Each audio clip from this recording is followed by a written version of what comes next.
What is up, everybody? Welcome to Speedways, your home to all things racing. With me, of course, Thomas Bennett, and with me, as always, Keith Bradley. Keith, how was your weekend? It was pretty good. Pretty good. Nice. How's Even though my even though my Bengals lost, but it was yeah, good. that's okay. First week of the NFL season, it doesn't mean a whole lot, so I'm sure they'll be fine. I I remember I don't follow. Oh, I shouldn't say this. Because I do still follow sports. I still follow the NFL. I follow Major League Baseball. I follow the NBA.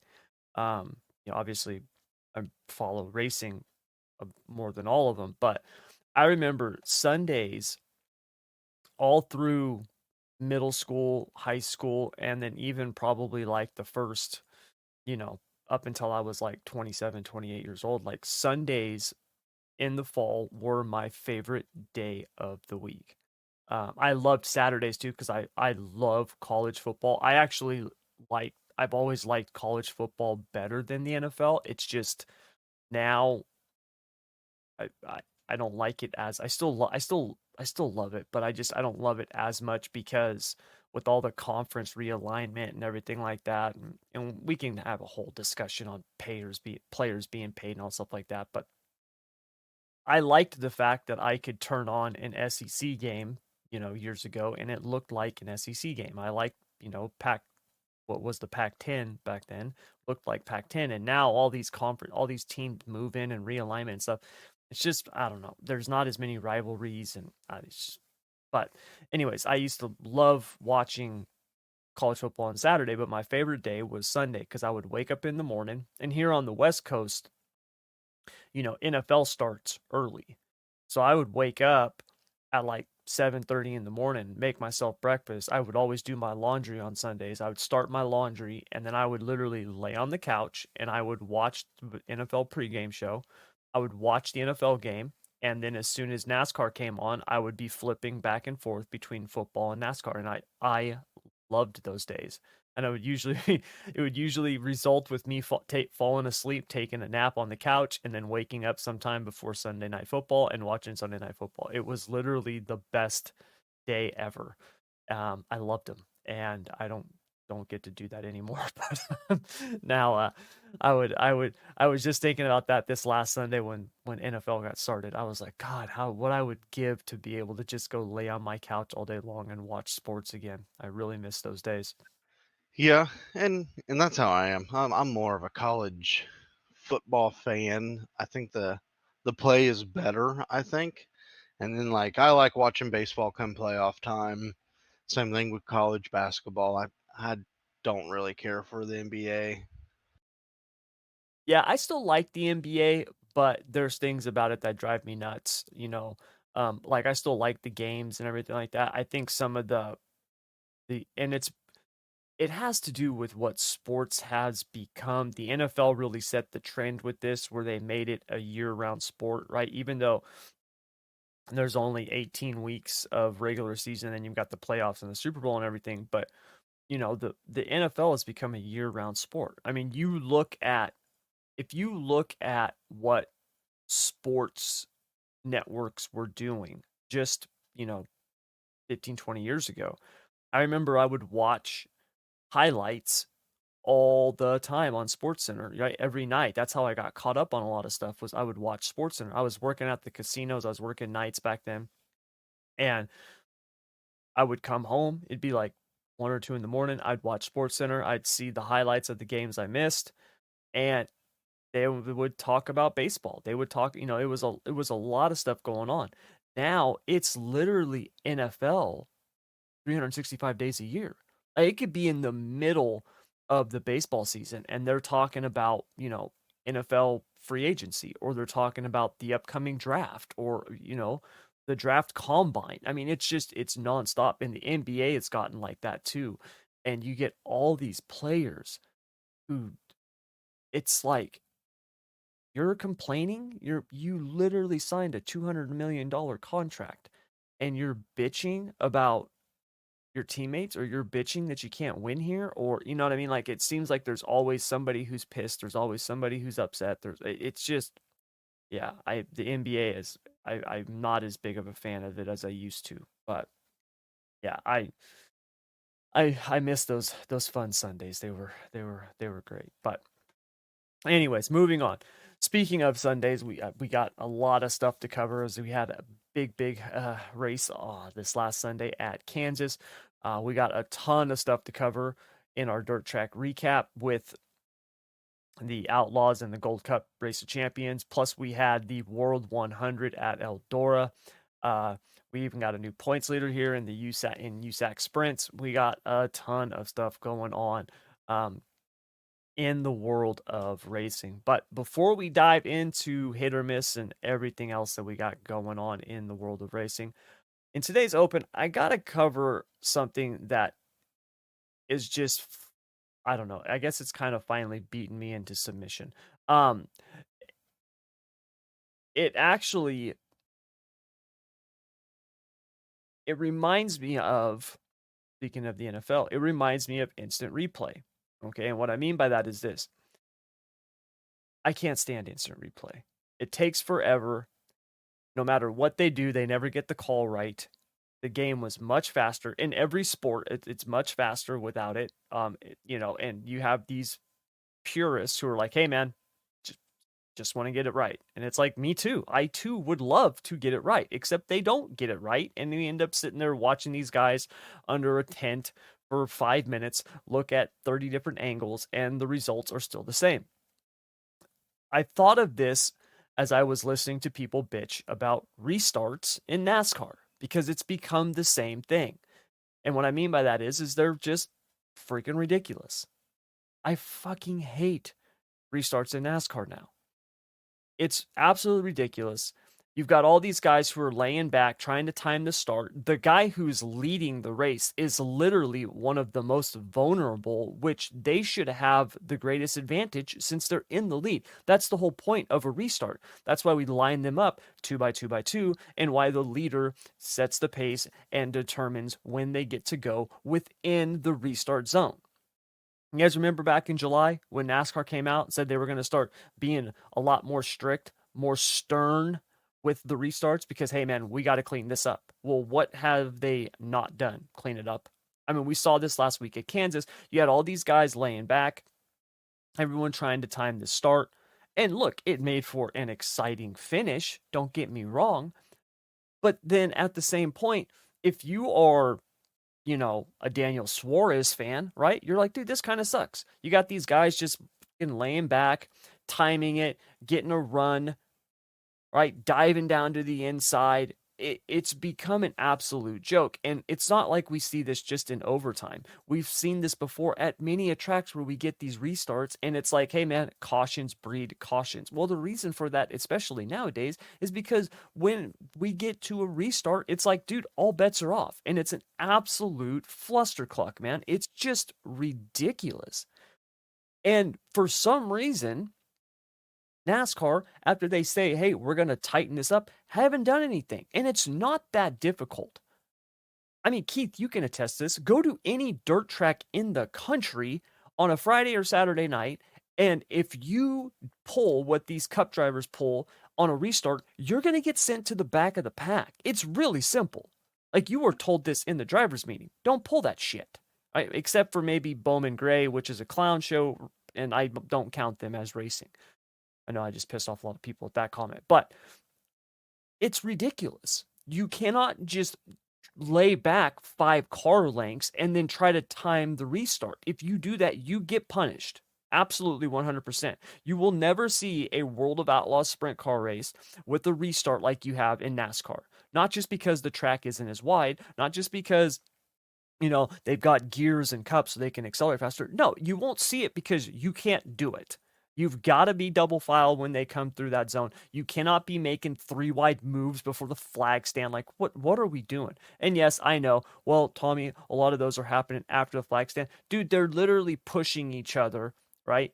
You got the leader with their ass end an extra 6 inches in the air because the car behind them is shoving them down the straightaway because they timed the restart, right? They hung back 3 car lengths and timed the restart. And now they're going to dart down to the apron as soon as they cross the start finish line.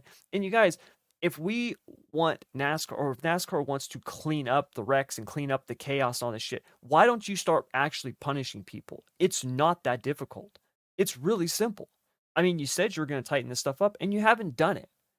I mean, this is like, I don't know, parenting 101? Like, you know what I mean? Like, if you tell your kids no, they do it anyways, and then you do nothing about it, guess what they're not going to do? They're not going to listen to you. And I can't blame drivers for doing it because everybody does it. You are literally going to be a sitting duck. The only people who can't do it are the guys on the front row because they can't lay back. They're up front, right? If you're the leader, you can't lay back. No matter how much you lay back, everyone else is going to be behind you laying back more. So NASCAR needs to start punishing this shit, because if they don't, it's only going to get worse. It really is. It's not going to get any better, especially when you have this car. When you have this car, and the racing, as we'll talk about in hit or miss at these mile-and-a-half tracks, is incredible. It's the best racing on the schedule right now. But it's so built on momentum and runs. If you don't start nipping this in the bud now, it's going to be way, way worse 12 months from now. It just is. Because these guys, it's so hard to get a run and pass now, which is what, keep in mind, this is what they wanted, right? Let's make the cars as equal as we possibly can, so it's up to the setup and the drivers. Well, when you've got the best drivers in the world, right, and the best equipment in the world, keep in mind, the lowest team out there, they are in incredibly good equipment, right? They might not be set up like Hendrick, but they're still very, very well put together, and they're only separated by a few tenths of a second. You're going to do anything you possibly can to get around somebody when the opportunity arises. And right now, it's restarts. So NASCAR needs to get this taken care of now. Otherwise, it is only going to get worse. World 100 at Eldora, right? The World 100, the biggest dirt late model race of the year. A main, 100-lap feature. Mason Ziegler on the pole, coming to the green flag, jumps to start. They throw the yellow. Dude, you were warned in the driver's meeting. Move your ass back a row. I mean, punished right there. It doesn't matter that it's the biggest race. It doesn't matter that it pays X amount of. None of that matters. You broke the rule, dude. Your warning was the driver's meeting. Therefore, you're getting moved back a row. All you have to do. I'm not saying you need to send these guys to the back of the pack. Move them back a row. That is all it'll take. When it is that hard to pass people, move them back a row. You do that a couple of times, and you're going to discover that these guys are going to stop doing that shit because they don't want to lose any more positions. What is the point of having these pit stops and all this other stuff and doing everything you can to get out in front of people when you now become the most vulnerable because you're at the front of the pack and you can't lay back because the next 13 rows behind you can? It's absolutely ridiculous, and NASCAR needs to start punishing the guys. Or, like I said, the shit's only going to get worse. Today's episode is brought to you by Produxa. Look, you guys, when it comes to protecting and adding a mirror-like shine to your surfaces, you pretty much have two options. You can go with one of those low, quality products out there. Do the old school, like my parents used to do, use the old dish soap to wash your car, or you can go with Produxa. You guys, I've personally used this stuff and it works incredible, man. Whether it's their ceramic coating, their wash, their tire shine, and it not only looks great, but it's super easy to use. I mean, my 10-year-old son was helping me use this stuff, and we used it on my daughter's car, and the car literally looked new. And my daughter's 17, so you can imagine that the car did not look new before we washed it. So if you want to actually give your car a mirror-like shine while in the process protecting it, head over to Produxa.com or the link down in the description below and check out their full line of products today. I can promise you, you will love them. All right, Keith, let's dive into hit or miss. Are you ready? Let's do it. All right, so we had some big news that just came out as Trackhouse Racing has signed SVG for the 2024 season, and they are making the right decision by putting him in a variety of Cup, Xfinity, Truck, and even late model races next year. Hit or miss the mark. I think it hits the mark. They're reaching out to a different market basically out of Australia, so you're going to bring more eyes and more attention to the sport. Absolutely. And I love the fact that they're not just throwing him straight into a cup car and saying, "Here you go." Mm-hmm. They're Yep. going to run him in multiple different cars, whether it's truck, Xfinity. I've seen some cars tour stuff possibly. Hey, I think they made a good move by doing what they did. Um, if anything, it'll help bring more eyes to the sport. Yeah, I'm with you. I love it. I mean, we've been thinking that this was going to happen as soon as we started hearing SVG talk about coming to NASCAR. Um, we always thought that Trackhouse was going to be probably the landing spot for him just because they've got the resources, they've got the chart, they've got everything in place. And, they made it official. And I absolutely love the fact I'm right there with you. I think it hits the mark, put him in a wide variety of series, right? He's he's like in his early 30s. What is he like 33, 34 at the Something like oldest? that. Yeah. I mean, he's still got a ton of racing ahead of him, right? You can get 10 more years out of him.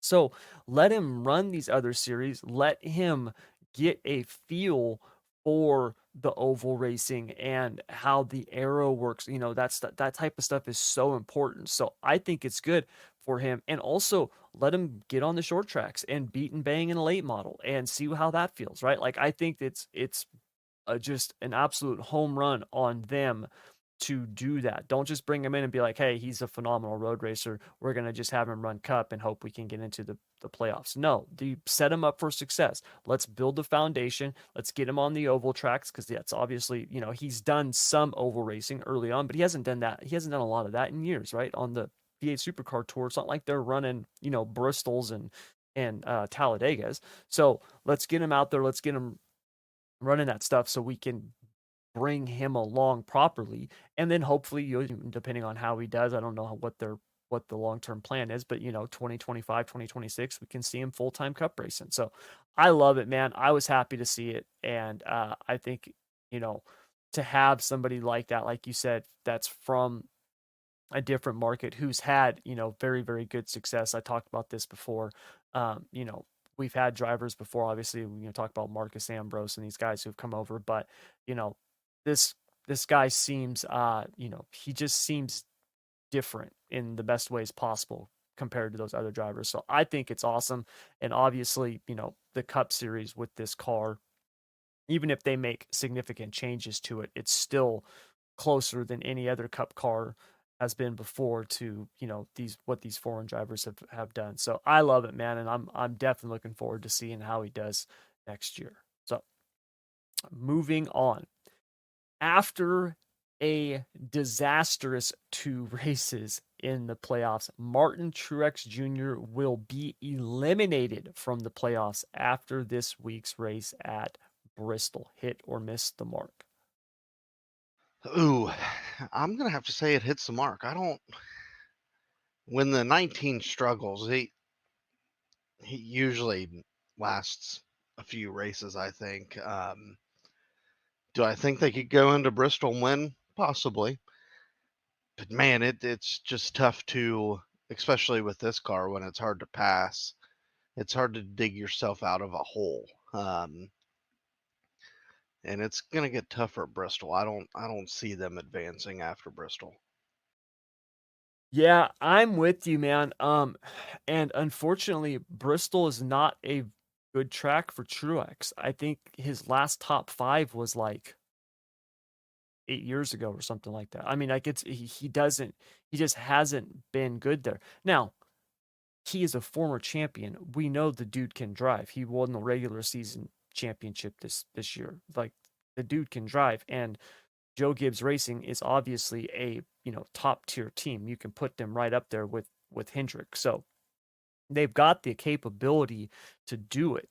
It's just like you said, man, when those guys are off, they seem to be off. Now, last week at Kansas, obviously, that was just completely fluke. It was like lap 4. I mean, you know, just shit happens, and unfortunately, it's been a shitty start for Martin Truex Jr. in these playoffs.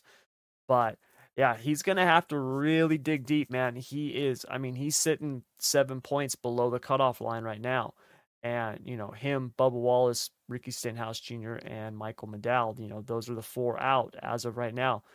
And Truex not only needs to run good, but he needs to beat Harvick, Logano, Bell, Busher, to get in, right? Like he's one of those guys have got to come out for him to get in, and those guys, Bristol is a track that they do well at, so it's going to be tough sledding for them. I do think if they can get out of this round, if they can make it to the round of 12, then I think he's got a very good shot to make the final 4. I think if he can get through this test, he'll be looking good the rest of the playoffs, but it's going to be tough this weekend. Really tough. All right, moving on. So, after what was a incredible race this last weekend at Kansas, if NASCAR is going to keep the current version of the Gen 7 for the foreseeable future, they need to add more 1.5 mile tracks to the schedule now. Hit or miss the mark? I think it hits the mark. Um, I mean, let's be honest. These cars are better at mile and a half, I think. And the first track that I would put right back on the schedule's Auto Club. I mean, we've seen this car at that racetrack put on, I'd say, some of the best racing that we've seen with Yeah. this car, Mm-hmm. outside of maybe Kansas and Charlotte to a point. I just the road course racing with this car sucks. It's It just does. terrible. The It short does. track racing with this car sucks and it's terrible. I mean, it's so bad that on road courses that they brought back the stage break yellows. So, I mean, that says Yeah. something if they do that in the middle of a season. Yep. So, bring I back some more mile and a halves, I think. Yeah, yeah, 1.5 miles, 2 mile tracks, but the ones where they're building up runs and stuff, I would love to see them, take one of the Atlanta races. If you want to do one with the low horsepower, high downforce package, great. But do one with the higher horsepower, low downforce package. I I think that would would be really good to see too. I would like to see these cars at Chicagoland and Kentucky. I said the same. I was just gonna say that Chicagoland. I think Chicagoland would be really good. I think Kentucky could be good too. I Indy Oval, right? We talked about the Indy Oval. I think the Indy Oval could be really good with these cars just because of the runs that they can build, right? I the way that these cars can side draft and stuff. I actually think you could see 2 wide racing at a track like Indy. Because when you get to somebody's, when you get up to the side of the corner of that car, especially the way that these rocker boxes are and the rear diffusers, yeah, I think you could see some really cool racing. And look, they might run Indy Oval and it might suck. Okay, fine. But I don't think there's any way possible it's going to be worse than the Indy road course. Like that race sucks. The road courses and the short tracks right now, um, you know, we've talked about them needing to make changes to the car and they need to do this, they need to do that. I actually, doing and I've been doing research for other reasons, but it made me think of this. I'm actually thinking with the Cup cars, we've talked about increasing horsepower and stuff like that. I think, hey, increase the horsepower and actually increase the downforce at these short tracks. Um, let's get the tires hooked up to the track even more and give them the power to where, hey, now these things are getting hotter, they're spinning the tires, right? They're losing the handling. When you remove downforce from the tires, especially the way that these tires are now, you talk about the saturation point and all the stuff like this. I don't think the tires are getting hot enough. I don't think they're being worked enough unless you are literally, except for those rare moments when you're trying to pass somebody, right? And you're using your stuff up. Other than that, I don't think they're being put under enough stress. So, yeah, I if they're not going to be making significant changes, and with these suppliers, it's almost impossible for them to make those changes. then yeah, let's get some more 1.5 2 mile tracks on here, and get the racing to look more like what we've seen at places like Auto Club and Kansas, because this last week at Kansas was incredible. Kansas right now is probably my favorite racetrack on the schedule. You can run any groove on the track and be fast, and you're not worried so much about dirty air and all that stuff like that, because like I said, if the car in front of you is running high, you can just go low and make it work. So yeah, I would love to see more tracks like that. I think Chicagoland would be close to that. Kentucky possibly as well. So yeah, let's do more of that type of racing, because right now that's the best product that NASCAR has. All right. So that's going to do it all for the hit or miss portion of the show. But when we get back from our quick little break, we're going to be diving into our dirt track recap and our NASCAR pick'em for this next week. So stick around. All right, Keith, before we get into the dirt track recap, we got our NASCAR pick'em. So last week we had, let's see, I had Denny Hamlin, you had Kyle Larson. Normally a fourth place finish for you would equal the win, but Hamlin had got a second, so I actually got another win in a row. Now I'm still getting my ass kicked in the points, but it's nice to actually pop off 2 wins in a row. I don't think I've done that since like week 10. It's been a long time, so nice run for both of them, actually. I actually thought Denny Hamlin's going to win. Dude, Tyler Reddick, I'm pretty sure after the move that he put on that last lap, cutting down to the ape and going 3 wide and making that pass for the lead, I'm pretty sure he needs a wheelbarrow to carry his manhood around the pits, dude. That was incredible. That was, to me, the move of the race. Did you get to watch the full race? I didn't watch the full race. I caught the tail end of it, and from what I saw, it was really good. And Tyler Reddick, hats off to you, my friend. Yes. Tyler Reddick in that race, especially those last few laps, he showed his ceiling. Like, you're like, okay, this is why, Denny Hamlin wanted to sign him, 2 years in advance. Like, this is what everybody's been fawning over, because dude, the guy's got insane talent. He really does, and when they put it together, he's freaking fast. So, yeah, hats off to him. We got Bristol night race this week. Thank God it's the actual track and not that dirt crap. And I love dirt racing, just not with the NASCAR Cup Series. Nope. So I got the win list last week, so I'm gonna pick this week. I actually so torn on who I want to pick. Hmm. You know what? I am going to go with. I'm gonna go with Busher. Damn it. Is that who you were gonna pick? It's okay. I actually was gonna pick Harvick, and I picked Busher because I thought you were gonna pick Harvick. I was like, I'll let him pick Harvick on the last round. So I tell you what, I will pick Harvick then. I actually think Harvick's going to be up front. I think we're going to see him make the next round of the playoffs, and I would not be shocked if he got the win. He was running up front. He's been running up front here before. He does well at Bristol. So I'll take Harvick then. You can take Busher if you want. Sounds like a plan, because All I right. was flip flopping between Chris Buescher and Kevin Harvick. They're both really good at Bristol, Yeah. and Busher won last year, right? At Bristol? yeah, Yeah. Buescher won the So, last race at Bristol, and Kevin Harvick has been really good at concrete Bristol. yep. He has. I think yeah, I actually think those two should be the favorites to win at Bristol, just because obviously Busher won there last year, and they are running way better this year. I mean, you look at where Busher is now compared to where they were last year, it's not even close. I mean, They are so much better than what they were.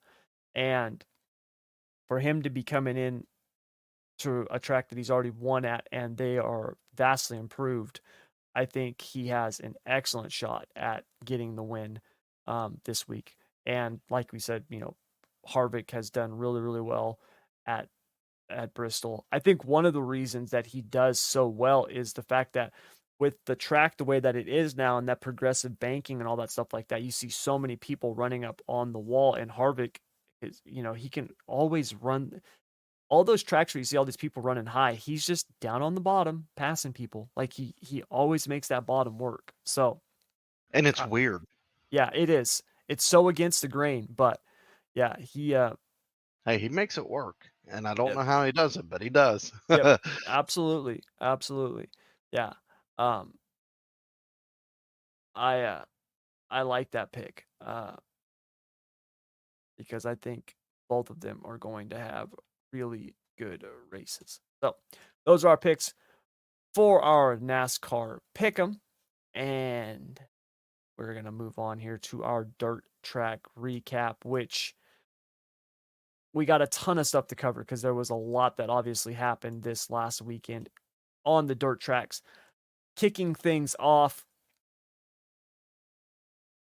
was Corey Day winning the Gold Cup Race of Champions here at Silver Dollar Speedway in Chico. We've been talking about Corey Day pretty much this whole season.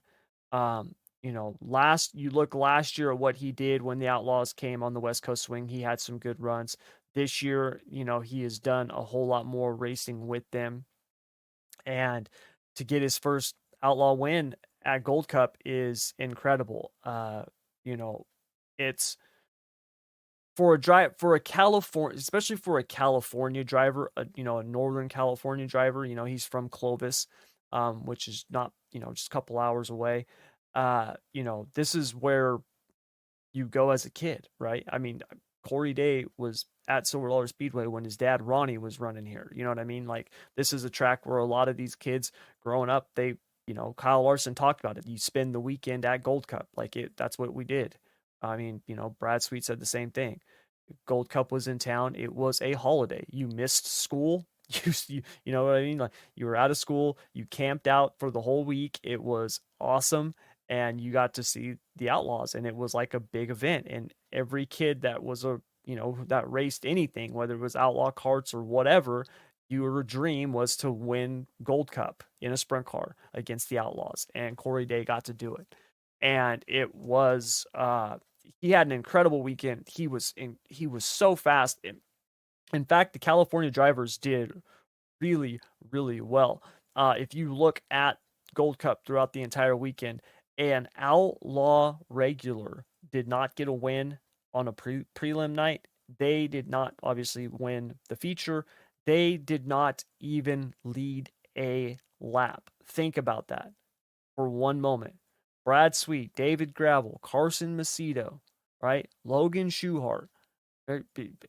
Name your Donnie Schatz. Name your uh, World of Outlaw regular, and not one of them led a single lap at Gold Cup. It was incredible. And Corey Day, I mean, he dominated the feature. He led every lap. It was just it was awesome. I did not get to go in person, which I was really upset about. Unfortunately, I was so busy with the glass business last week. I could not get there. I just had way too much to do. I didn't want to get up there at 8 o'clock at night and miss half of the you know racing, and so I didn't get a chance to go. But I did watch it on Dirt Vision. He dominated, and he's really setting himself up for a what could be an incredible dirt racing career. Really quick, because I don't think people have given enough credit. Obviously, he's the driver, and that's what everybody focuses on. And he's had an incredible year, and he has shown his talent. Right? If you look at his last, handful of races with the Outlaws, he's got like 5 straight top 5 finishes. He made the feature in Knoxville. which is incredible. I think he finished, 12th at the Knoxville Nationals. But you think of the number of cars and all the drivers who show up from literally all over the country for a 17-year-old kid to make the feature and then, run in the top half of the field. That's insane. And if you look at his team and his, what you would call his support system, when you've got the talent that he has, there's no wonder he's having this success that he's having. Um, like I said, he's 17 years old. Right now, he's currently leading the Northern Auto Racing Club's King of the West series. He's going to probably win that championship. I mean, he would have to like not run the rest of the season to not win the championship. He's got only 29 World of Outlaw starts. He got his first win. He's, like I said, 5 straight top fives with the Outlaws. He made the feature at the Knoxville Nationals. This year, he's got 40 starts in a 410 sprint car. He's won 9 of them. He has a 23% win rate. He has 29 top 10 finishes in a 410 sprint car this year. All right, that is a 73% top 10 rate. That is insane for a 17-year-old kid. And if you look at the people around him, it's no wonder that he's doing so well, right? Everything is coming together. Jason Myers, you guys, if you know anything about the World of Outlaws, you know who Jason Myers is. Jason Myers, right, won 2 straight World of Outlaw championships, 2010, 2011. He won them at the peak of Donnie Schatz's run, right? Schatz won 10 championships. There was basically it was like a 4-year stretch where he only, in the middle of those championships, where he only won 1 championship. The first person to dethrone him when he started winning them championships was Jason Myers, and Jason Myers went back to back. And then in 2012, Myers retired, right? Defending World Outlaws champion, he walked away. He had 2 girls, was married, had a family. I think his girls were getting to an age where they were getting ready to start school or something like. If I'm remembering this correctly, because this was a long time ago, 11 years ago. But essentially, they just didn't want to have their kids grow up on the road. And it was, time to settle down. And so he retired from the Outlaws as the defending champion. Schatz wins the championship that year. Then the following year, Darren Pittman wins one, and then Schatz goes on another run and wins like 4 in a row or something like that before Brad Sweet beats him. But Donnie Schatz, at the peak of his powers, Jason Myers was the man to beat him, and then retired. And this is who you've got basically as like the car owner for Corey Day. You've also got Corey's dad, Ronnie Day, who did not have the success that Jason Myers had on the national stuff. But when you look at the regional stuff, like Ronnie Day he's a legend out here. Like the dude won, 410 races, 360 races, running in, USAC Western State midget races he was winning in. Like I talked about it before, the guy that I worked for, Terry Caves, Ronnie Day was one of his best drivers who ran for him. The dude was an incredible open wheel dirt driver, and that's his dad. And then he's got Shane Bowers as his crew chief. Shane Bowers won World of Outlaws championships as a crew chief with Donnie Schatz and Jason Myers. He even has worked for like Stevie Smith. Like this dude knows his shit. And so these are the guys that are around Corey Day. When you have that kind of support staff or team around you with that kind of equipment, obviously these are all outlaw caliber people, right? World champions. He's not going to be out there in a hunk of junk. My buddy Kyle told me a story when he bought a used front end from them, a complete front end. He said you could lift this thing up with 2 fingers. The whole thing, everything was titanium. He's like, it's the best stuff you can get. And that's what Corey Day's dealing with. So for him, I mean, we talked about it before, Keith. I said I thought he was the number 1 up and coming dirt driver in the country. He showed it this last weekend, and I think he's only going to get better. So, did you get a chance to see the feature at Gold Cup? I seen a little bit of the highlights, and Corey Day proved why he should be the number 1 prospect Yeah. in World of Outlaw Sprint Car Racing. Yeah. It was incredible, man. So they've got Hanford and Placerville this weekend. I would expect him to have another strong run. I don't know how much more outlaw stuff he's going to do this year. He's only 17. He's a junior in high school. Or no, I take that back. Excuse me. I think is he a junior or senior?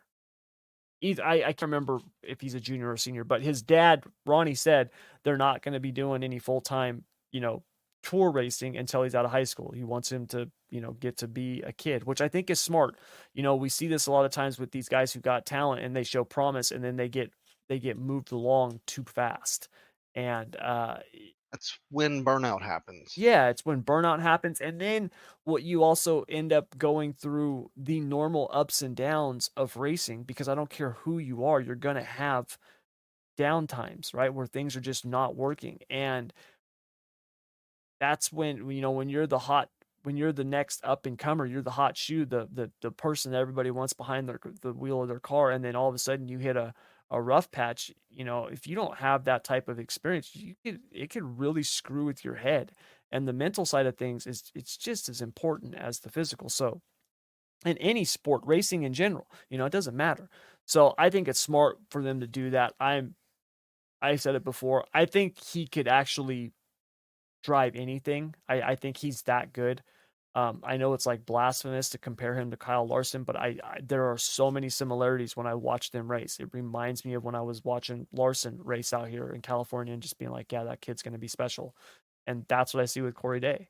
And I'm like, look, I'm a nobody, but I'm not some talent scout, but when I watch him race, it's incredible. And I know people who race against him all the time, and they do know their stuff. They say the same thing. So yeah, hats off to him. Huge win, and I'm looking forward to seeing what else he can accomplish. Now, on the other end of the spectrum, we had the World 100 at Eldora. Hudson O'Neal got the win over Jonathan Davenport.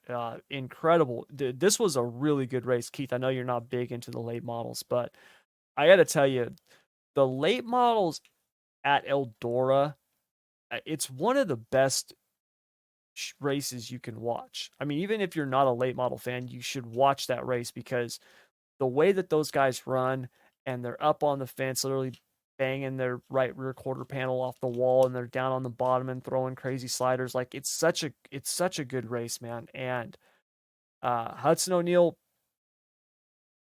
jumped out front early. Ferguson got the lead early, then Hudson O'Neal got the lead. Davenport ended up getting the lead, and when I was watching it, when Jonathan Davenport got the lead, I thought it was over. I thought it was over. I was like, Superman's going to get another one.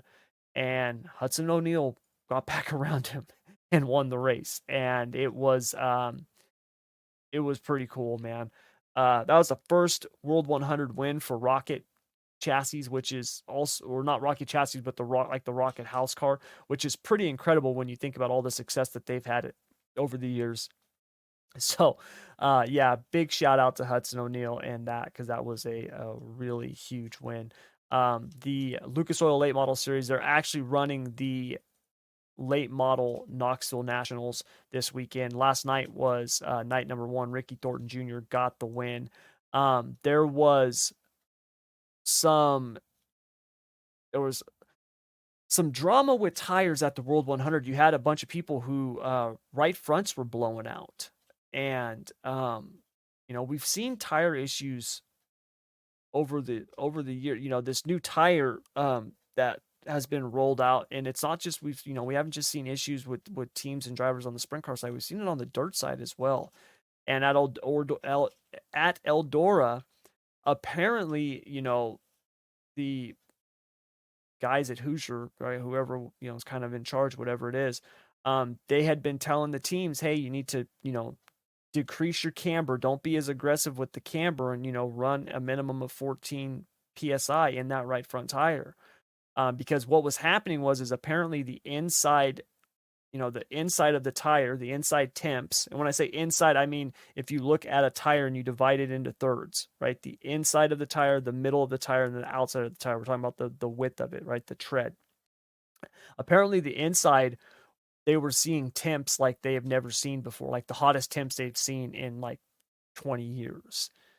And apparently that message did not get to all of the teams. I guess there were some teams that they either weren't told that or they didn't hear it, whatever, and ended up having blowouts, and were pretty upset because it ruined their race in the World 100, because there was like I think there was like 2 or 3 guys that had blowouts in the feature alone. So Yeah, that sucked because, like I said, a couple of guys had their nights ended early because of that, and it was really unfortunate, especially because of the fact that it seems like it would have been avoided had they just made sure that the message got relayed to everybody. So I don't know who that falls on, but tough break for those guys who had the blowouts. Uh, Now, USAC sprints, we did have the race at Texarkana. Night number one got rained out, I believe. Did you get to see this? Did you watch the sprints at Texarkana, Keith? I did, and holy crap, what a race! Yeah, Matt Westfall got the win. Um, And yeah, didn't it just get a was. win, he Yeah, spanked their yeah, ass. yeah. That dude, he might be one of the best sprint car drivers when it comes to running the bottom. He is so good on the bottom. He's incredible, man. Yeah, between him and Shane Cottle, Mm-hmm. those 2, I don't know how they do it, what they Yep. do to do it, but Yep. when you have a lane at the bottom, watch out because Yeah. Matt Westphal and or Shane Cottle will find it. Yep. Yeah, he's so good at the In fact, there was a Himez had a video. He was running where were they running the sprint car at? I can't remember. It wasn't that long ago. I just remembered this now as we were talking about it. And he was in the video, he was behind Westfall and the track was on the bottom. And he's literally talking, kind of, giving his audio over the race. And he's just saying, like, this dude's so good on the bottom. You're not going to pass him on the bottom. I'm searching for lines, trying to get around him. There's no way around him because the line's on the bottom, and I just can't do it. He's just too freaking good. Like he was even saying, like, dude, I'm not going to get around this guy on the bottom. He's too good. And yeah, he put it on him at Texarkana, man. It was really really cool to see. Now also the big news out of that was Justin Grant got the points lead over Brady Bacon. So he's only is it 8 points, 9 points ahead of Bacon. So it's still really, really tight. Bacon can obviously still get the championship, but uh, Justin Grant seems to be coming on at the right time right now, man. It seems like they've kind of hit a second gear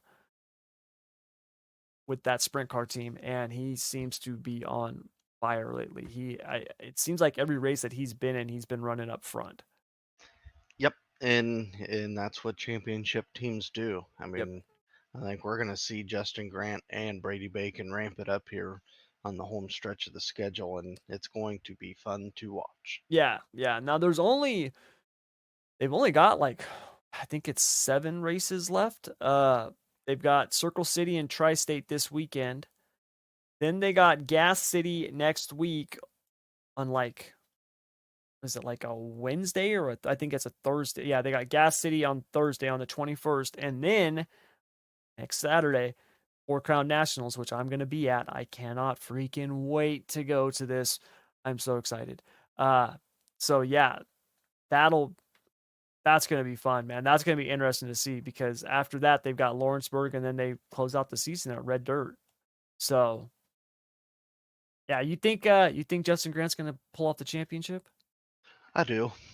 I mean, he and it's so tough because I feel like Justin Grant will, but I also think Brady Bacon will.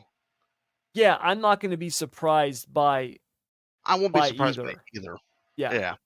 And let me just get this out. If Justin Grant wins, the points will be very close. If Yes. Brady Bacon wins, the points are going to be very close because we're coming up to some tracks that Justin Grant is very strong at. Yes. I mean, Absolutely. he's really good at Tri-State. He's really good at Circle City, Gas City. I mean, it's going to be a knockout drag out from here to Red Dirt Raceway and Mhm. me. Yep, But it is. I think Justin Grant gets it done, wins 2 in a row.